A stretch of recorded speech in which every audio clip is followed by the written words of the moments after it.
बिस्मिल्लाहिर्रहमानिर्रहीम। अस्सलामु अलैकुम। Welcome to Sheri novels arc. कहानी शुरू करने से पहले चैनल को सब्सक्राइब कर लें और बेल बटन दबाकर नई कहानियों का नोटिफिकेशन हासिल करें। शुक्रिया। खौफ व दहशत और सनसनी से भरपूर कहानी पेश खिदमत है आसेबी कारखाना। ज़ारा की आँख खुली तो उसने देखा उसका शौहर खालिद बेड पर नहीं है। ये पहली बार नहीं हुआ था। जब से उसकी शादी हुई थी वो नोट कर रही थी। अक्सर वो रात में कुछ वक्त के लिए बिस्तर से उठकर चला जाता था और उसकी वापसी घंटे 2 घंटे बाद होती थी। ज़ारा की शादी को 6 माह से कुछ ज़्यादा ही हुए थे। खालिद के इस अमल से ज़ारा को उलझन होने लगी थी कि ऐसा कौन सा काम है वो जो रात की तन्हाई में करता है। तजस्सुस के हाथों मजबूर होकर कई बार उसने खालिद से मालूम भी किया था, पर उसने कोई तसल्ली बख्श जवाब नहीं दिया, जिस पर ज़ारा को शक होने लगा था कि ज़रूर कोई गड़बड़ है। कहीं उसका किसी लड़की से चक्कर वगैरह ना हो, क्योंकि आजकल लड़के लड़कियां मोबाइल पर बातचीत करने के लिए रात की तारीकी का सहारा लेते हैं। मगर खालिद को ऐसा करने की क्या ज़रूरत पड़ गई? अगर उसका चक्कर किसी और लड़की से चल भी रहा था तो उसे ख़त्म कर देना चाहिए था, या फिर उससे ताल्लुक़ रखना ही था तो फिर उससे शादी कर लेना चाहिए थी। मुझसे शादी का ढोंग क्यों रचाया? उसने कभी तसव्वुर भी नहीं किया था कि खालिद ऐसा दिल फेंक किस्म का शौहर निकलेगा। उसमें ऐसी क्या कमी है जो उसका शौहर दूसरी औरतों से ताल्लुक़ कायम रखना चाहता है? अभी उन्हें एक तवील ज़िंदगी इकट्ठे गुजारनी है। अगर दूसरी औरतें उसके शौहर की ज़िंदगी में आती रहीं तो फिर किस तरह वो अच्छी ज़िंदगी गुजार सकेंगे? वो गुस्से में भरी बिस्तर से उठी और कमरे से बाहर निकल गई। उसे अच्छी तरह मालूम था कि खालिद इस वक्त कहाँ होगा, इसलिए वो छत पर पहुंच गई। छत पर एक छोटा कमरा बना हुआ था। उस कमरे में खालिद अक्सर जाकर लेट जाता था। ज़ारा दबे पांव उस कमरे की तरफ बढ़ रही थी। कमरे का दरवाज़ा बंद था और अंदर से बातें करने की आवाज़ें आ रही थी। ज़ारा ने दरवाजे से कान लगा दिए। गो की आवाज़ साफ सुनाई नहीं दे रही थी, लेकिन साफ अंदाज़ा हो गया था कि खालिद किसी लड़की से बातें कर रहा है। खालिद का किसी लड़की से रात के इस पहर बात करना शकूक व शुबहात को जन्म दे रहा था। ज़ारा के सब्र का पैमाना लबरेज हो गया था। वो गुस्से से बुरी तरह से कांप रही थी। जैसे ही उसने दरवाजे को ज़ोर से धक्का दिया, दरवाज़ा एक झटके से खुल गया। दरवाजे को लॉक नहीं किया गया था। कमरे के अंदर खालिद ज़रूर बैठा था, लेकिन किसी लड़की का नामो निशान नहीं था। वो अपने शौहर को अकेला देखकर हैरत ज़दा रह गई थी। अभी अभी उसने लड़की की आवाज़ सुनी थी।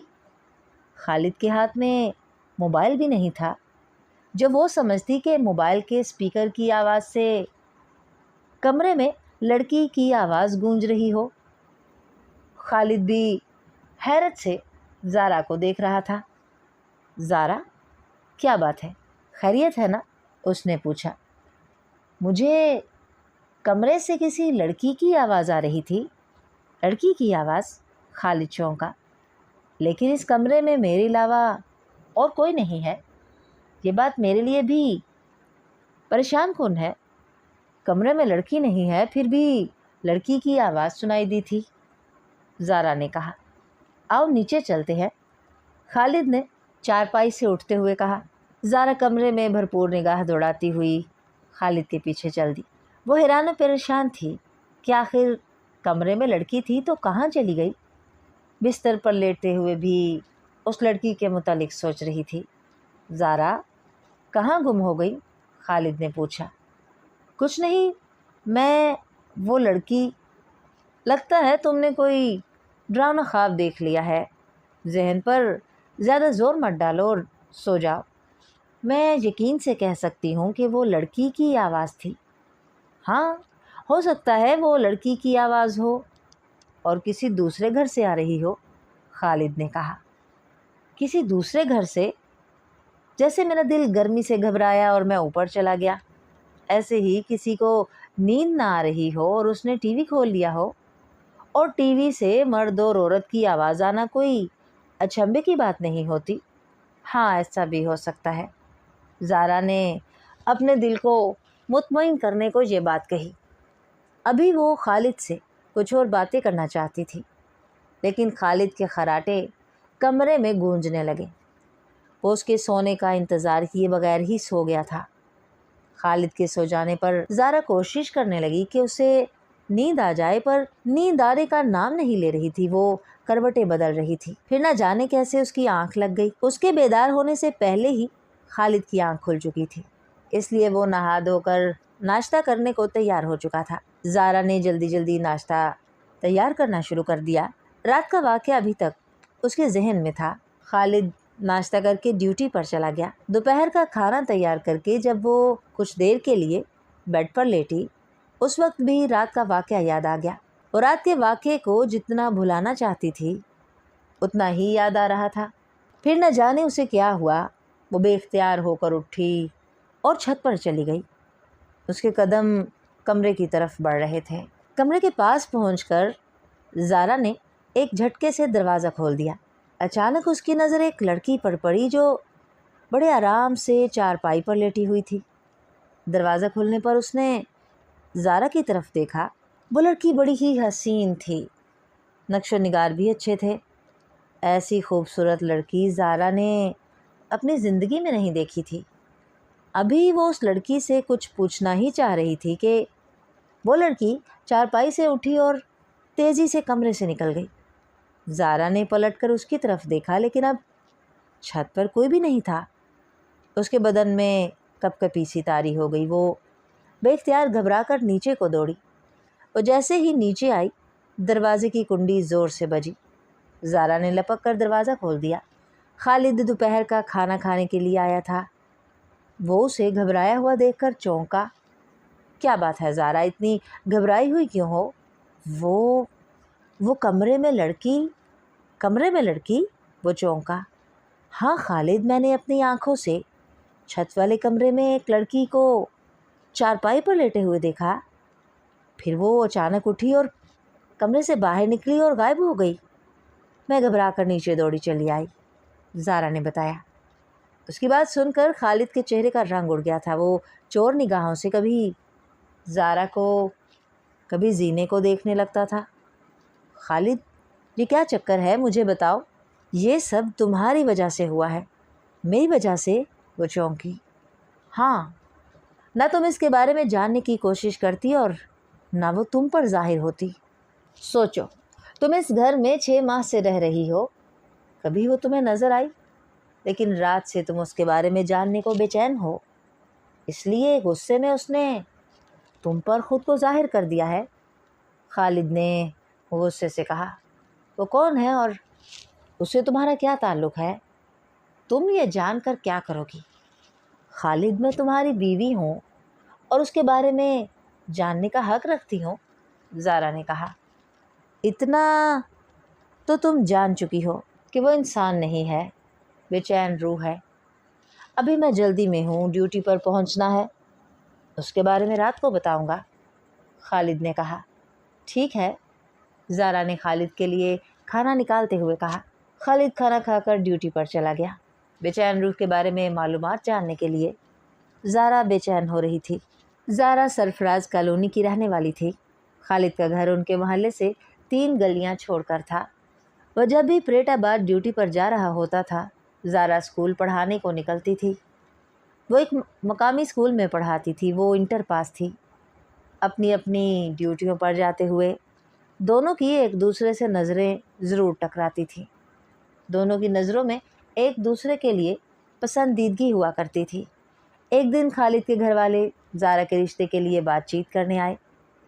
चूँकि दोनों ख़ानदान एक दूसरे को अच्छी तरह जानते थे, इसलिए बात पक्की होकर शादी पर ख़त्म हो गई। खालिद जिस घर में रहता था, वो घर उनकी शादी होने पर छोटा पड़ने लगा था, इसलिए खालिद ने परेटाबाद में ही एक मकान किराए पर ले लिया। उससे फ़ायदा ये हुआ कि उसे अब ड्यूटी के लिए घर से जल्दी नहीं निकलना पड़ता था और खाने के वक्त घर आकर खाना खा लेता था। मकान का किराया मुनासिब होने के सबब उन्हें कोई परेशानी नहीं थी। रात को जब ज़ारा और खालिद बिस्तर पर लेटे, उसने फिर उस बेचैन रूह का तज़किरा छेड़ दिया। खालिद के पास अब कोई चारा न था कि वो उसके बारे में ज़ारा को बता दे। ज़ारा, ये कई साल पहले की बात है। मैं बेरोज़गार था और बेहतर रोज़गार की तलाश में हैदराबाद जैसे शहर में रोज़गार मिलना बहुत मुश्किल काम है। मैं भी रोज़गार के लिए धक्के खा रहा था। मेरे कई दोस्त प्रेटाबाद में रहते थे। उनसे मुलाकात के लिए अक्सर मेरा प्रेटाबाद में आना जाना होता था। प्रेटाबाद में पावर लूम्स की सनत से हज़ारों लोग वाबस्ता हैं, जिसकी वजह ये है कि पावर लूम्स में ज़्यादातर खादी कपड़ा तैयार होता है। एक नौजवान बैक वक्त कई कई मशीनों को देख सकता है। इस काम में सबसे बड़ी ख़राबी ये है कि काम करने वालों को 2 शिफ्टों में काम करना पड़ता है। एक शिफ्ट सुबह से शाम और दूसरी रात से सुबह 7 बजे तक होती है। प्रेटाबाद पावर लूम्स की वजह से रात में दिन का समा होता है और हर मज़दूर को एक हफ़्ता दिन में तो दूसरे हफ़्ते रात में ड्यूटी करना पड़ती है। रात में काम करने से इंसान की सेहत पर बहुत फ़र्क पड़ता है। अक्सर लोगों की बिनाई वक्त से पहले ही कमज़ोर हो जाती है। पावर लूम्स के मालिकान को मज़दूरों की तलाश नहीं करनी पड़ती।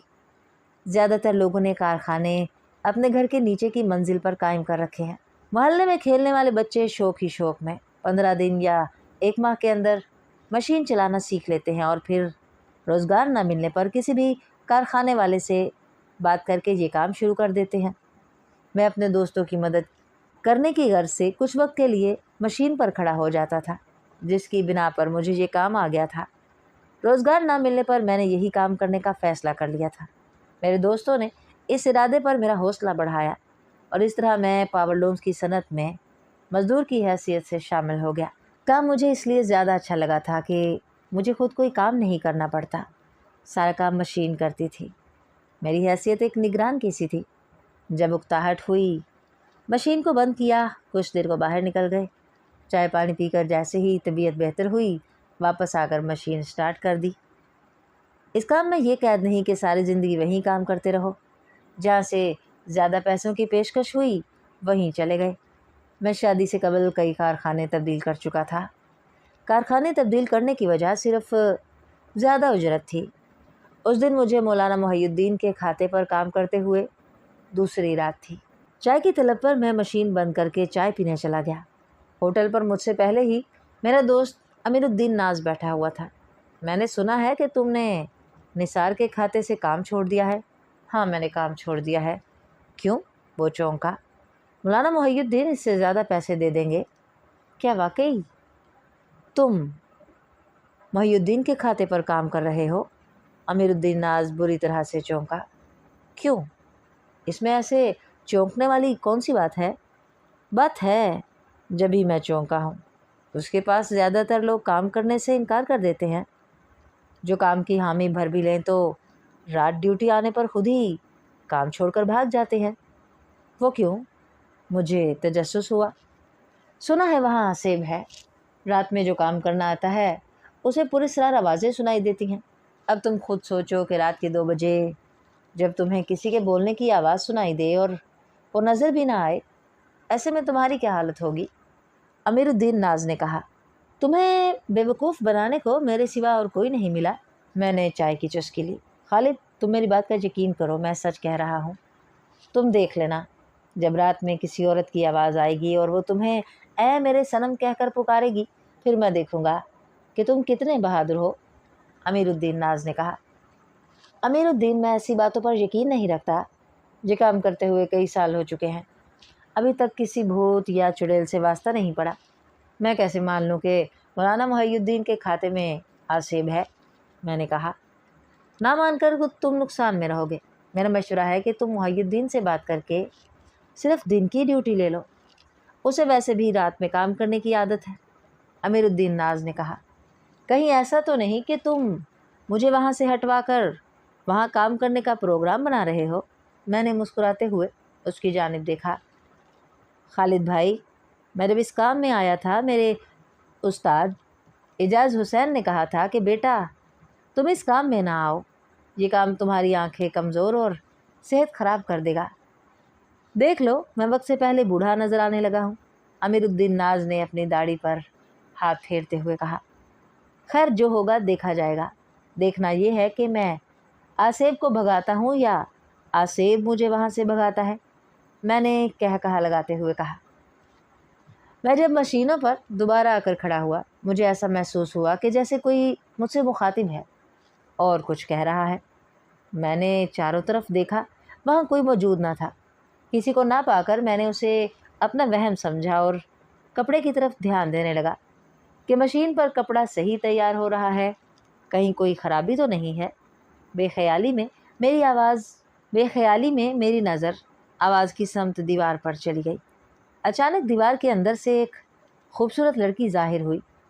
मैंने अपनी आंखें मसल कर देखा। मुझे अपनी आंखों पर यकीन नहीं आ रहा था कि भला दीवार के अंदर से भी कोई लड़की निकल सकती है।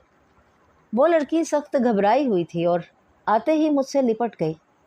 उसका जिस्म बिल्कुल रुई के गाले की तरह महसूस हो रहा था। मैं सख्त बौखला गया।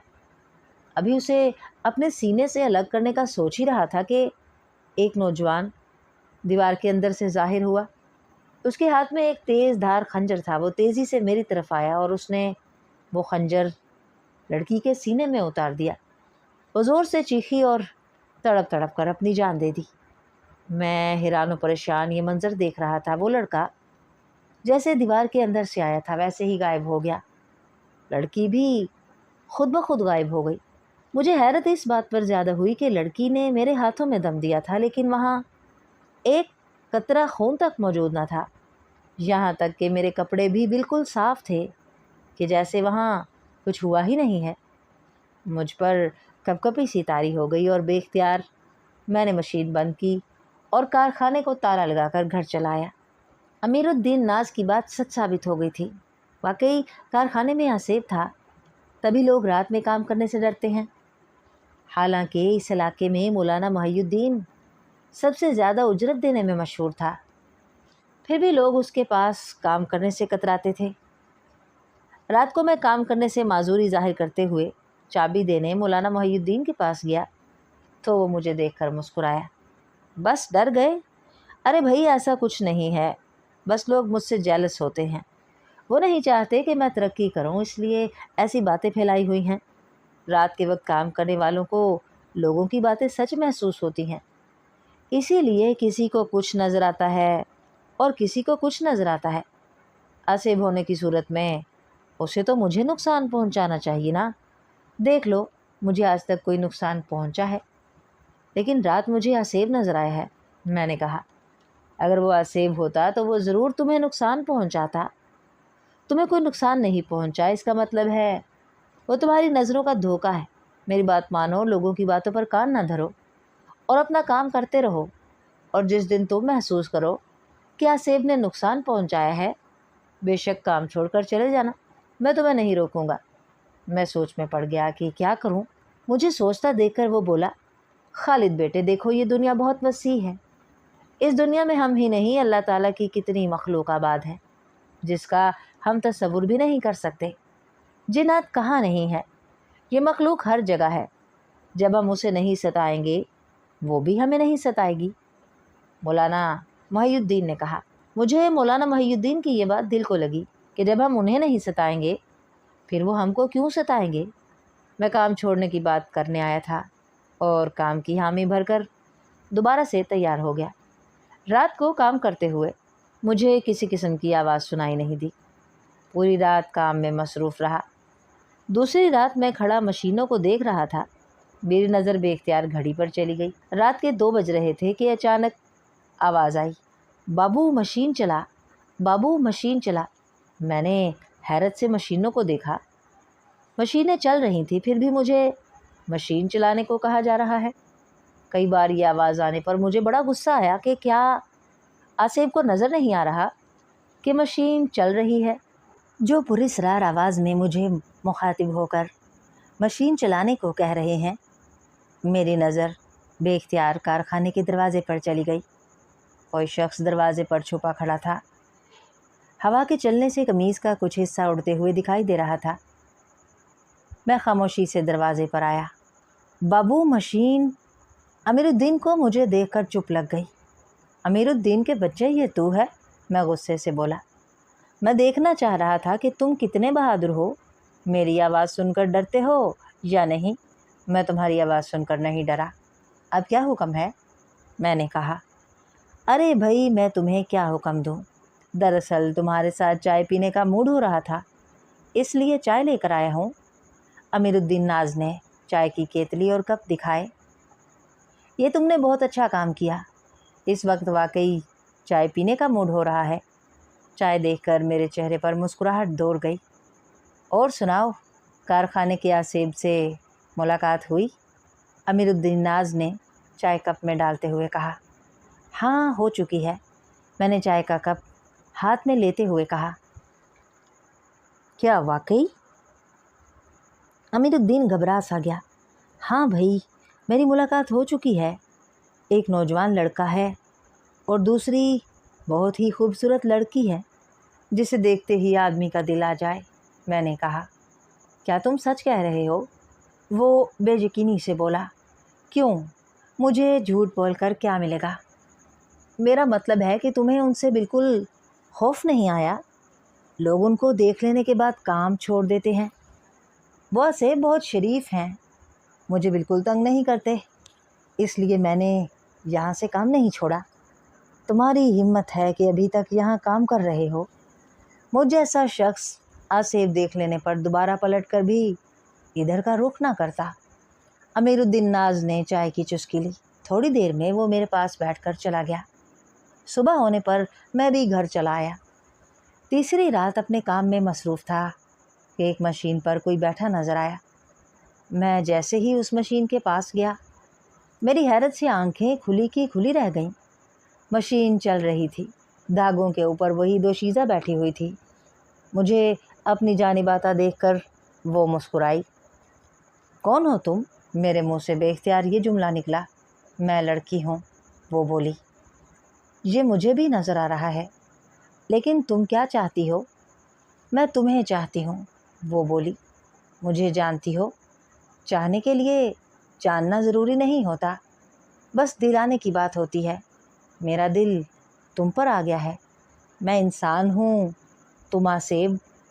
مجھے آصیب بھی ایک انسان نے ہی بنایا ہے۔ میرے بھائی کے ہاتھوں پہلے میں مری تھی، پھر ایک کار ایکسیڈنٹ کے حادثے میں میرا پیار، میری جان دلاور ہلاک ہو گیا۔ اسے مر کر سکون میسر آ گیا، مگر میری روح کو سکون نصیب نہ ہو سکا۔ میں جس رات اس جگہ قتل ہوئی تھی، اس دن سے تڑپ رہی ہوں۔ پر جب تمہیں دیکھا، مجھے محسوس ہوا جیسے میرا دلاور پھر سے اس دنیا میں آ گیا ہے، میری روح کو سکون دینے کی خاطر۔ اب میں تمہیں نہیں چھوڑوں گی، تم جہاں بھی جاؤ گے مجھے وہیں پاؤ گے، وہ بولی۔ تمہارے بھائی نے تمہیں قتل کیوں کیا؟ میرے بھائی کو دلاور پسند نہیں تھا، میرے گھر والے بھی نہیں چاہتے تھے کہ میری شادی دلاور سے ہو۔ ایک رات جب گھر سے فرار ہو کر دلاور کے ساتھ بھاگ کر پسند کی شادی کرنا چاہ رہی تھی، میرے ہاتھ میں ایک پوٹلی بھی تھی۔ دلاور نے یہاں پہنچنے کا کہا تھا۔ اس وقت یہاں خالی میدان تھا۔ میرے بھائی کاشف کی آنکھ کھل گئی اور میرے پیچھے یہاں تک پہنچ گیا۔ دلاور بھی پہنچ گیا تھا۔ میں بھاگتے ہوئے جیسے ہی دلاور کی باہوں میں پہنچی، میرے بھائی نے خنجر سے حملہ کر کے مجھے ہلاک کر دیا۔ وہ دلاور کو بھی ہلاک کرنا چاہتا تھا، لیکن وہ بھاگ نکلنے میں کامیاب ہو گیا، مگر اس کی قسمت اچھی نہیں تھی۔ بھائی نے اس واقعے کے بعد گڑھا کھود کر مجھے دفن کیا تھا، اس لیے میری روح یہاں بھٹک رہی ہے۔ میں نے آج تک کسی کو نقصان نہیں پہنچایا، پھر بھی لوگ مجھ سے نہ جانے کیوں ڈرتے ہیں، مجھے دیکھ لیں تو کام چھوڑ کر چلے جاتے ہیں، وہ بولی۔ تمہارا نام کیا ہے؟ میری ماں نے میرا نام شہزادی رکھا تھا اور اس شہزادی کا یہ حشر ہوا ہے، وہ بولی۔ اس دن سے میری اور شہزادی کی دوستی ہو گئی۔ رات کی ڈیوٹی میں اس سے روزانہ ملاقات ہوتی تھی۔ وہ بے ضرر تھی، اس نے کبھی مجھے نقصان نہیں پہنچایا تھا، اس لیے میں نے کارخانے کو نہیں چھوڑا۔ علاقے کے لوگ بھی حیران تھے کہ میں کام چھوڑ کر کیوں نہیں بھاگا۔ مجھ سے پہلے جو بھی کاریگر آتا تھا چند دن میں بھاگ جاتا تھا۔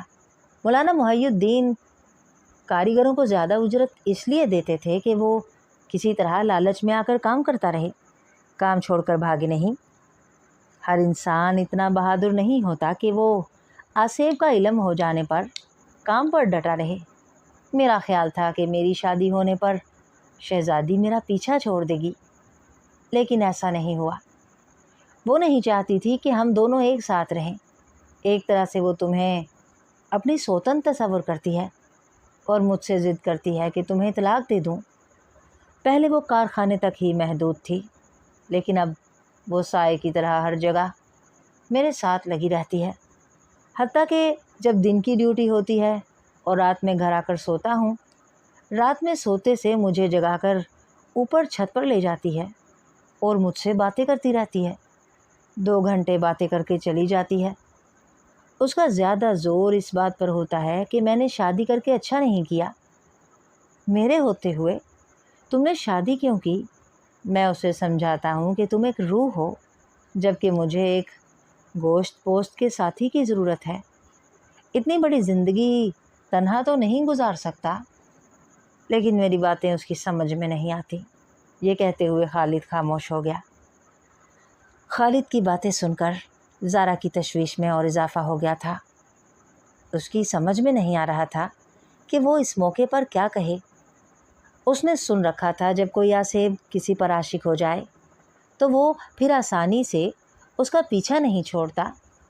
اس کے شوہر خالد کا بھی وہ اتنی آسانی سے پیچھا چھوڑنے والی نہیں تھی۔ اس معاملے میں کسی عامل سے رہنمائی حاصل کرنا بہت ضروری تھا۔ وہ دونوں شہزادی سے متعلق باتیں کرتے ہوئے سو گئے۔ صبح ہونے پر خالد کام پر چلا گیا۔ زارا گھر میں اکیلی تھی۔ وہ گھر کا کام کر کے آرام کی نیت سے جیسے ہی چارپائی پر لیٹی، اچانک وہ لڑکی کمرے میں آ گئی۔ اسے دیکھ کر زارا گھبرا گئی۔ تو کیا منصوبے تیار کر رہی ہے؟ مجھے سب خبر ہے، لیکن اتنا سوچ لے کہ خالد اگر میرا نہ ہو سکا تو تیرا بھی نہیں رہے گا۔ تو نے اگر اس سے میرا پیچھا چھڑانے کے لیے کسی عامل سے رجوع کیا تو میں اسی دن خالد کا خاتمہ کر دوں گی۔ تجھے بیوہ ہونے کا شوق ہے تو پھر بھلے کسی بھی عامل سے رجوع کر لینا۔ وہ بولی، تم میرے شوہر کا پیچھا چھوڑ کیوں نہیں دیتی؟ ویسے بھی تم ایک روح ہو، جبکہ ہمیں ابھی دنیا میں زندگی گزارنی ہے۔ زارا نے کہا، مجھ پر کس نے رحم کھایا تھا جو میں تم پر رحم کھاؤں؟ میں کسی صورت میں خالد کا پیچھا نہیں چھوڑ سکتی۔ اگر تجھے کسی مرد کے سہارے زندگی گزارنے کا اتنا ہی شوق ہے تو پھر اپنے لیے کوئی اور مرد ڈھونڈ لے۔ میں کسی بھی صورت خالد کو تمہارا نہیں بننے دوں گی۔ وہ میرا ہے اور میرا ہی رہے گا۔ مجھ سے جدا کرنے کی صورت میں خالد بھی زندہ نہیں رہے گا۔ وہ بولی۔ زارا بھی اس سے کچھ کہنا چاہتی تھی کہ وہ لڑکی غائب ہو گئی۔ جاتے جاتے وہ ایسی دھمکی دے گئی تھی کہ اسے اب ایک انجانا سا خوف آنے لگا تھا۔ اس کی سمجھ میں نہیں آ رہا تھا کہ وہ کیا کرے۔ اس لڑکی سے چھٹکارا پانے کے لیے کسی عامل سے رجوع کرنا ضروری تھا۔ ایسے میں وہ لڑکی اپنی دی ہوئی دھمکی پر عمل بھی کر سکتی تھی، اور وہ خالد کو کسی بھی صورت میں کھونا نہیں چاہتی تھی۔ اپنی سوچوں میں نہ جانے کب اسے نیند آ گئی۔ آنکھ اس وقت کھلی جب دروازے پر دستک ہوئی۔ دروازہ کھولنے پر اس کے سامنے خالد کھڑا تھا۔ کب سے میں دروازہ بجا رہا ہوں، وہ بولا۔ مجھے نیند آ گئی تھی، زارا نے بتایا۔ کھانے کے لیے کچھ تیار بھی کیا ہے؟ ہاں، دوپہر کے لیے کھانا تیار کر کے ہی سوئی تھی، زارا نے کہا۔ خالد کے لیے اس نے کھانا نکال کر رکھ دیا۔ کھانا کھاتے ہوئے خالد نے محسوس کیا کہ زارا چپ چپ سی ہے۔ کیا بات ہے، آج بہت خاموش ہو؟ طبیعت ٹھیک ہے نا؟ میری طبیعت کو کیا ہونا ہے، بالکل ٹھیک ہوں۔ اس روح نے مجھے دھمکی دی ہے کہ کسی عامل سے رجوع کرنے پر وہ تمہیں نقصان پہنچا سکتی ہے۔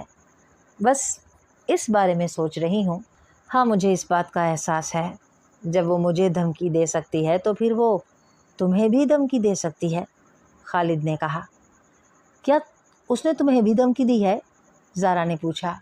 ہاں، مجھے تم سے پہلے دھمکی دے چکی ہے، خالد نے اس بات میں گردن ہلائی۔ پھر تم نے کیا سوچا ہے؟ فی الحال میں کوئی انتہائی اہم قدم اٹھانا نہیں چاہتا، بس کچھ وقت گزرنے دو پھر دیکھتے ہیں۔ میں سمجھی نہیں، زارا نے کہا۔ ہمارے لیے یہ مناسب نہیں کہ فوری قدم اٹھا کر کوئی مصیبت ہمارے لیے یہ مناسب نہیں کہ فوری قدم اٹھا کر کوئی مصیبت گلے موڑ لیں، اس لیے کچھ انتظار کرو۔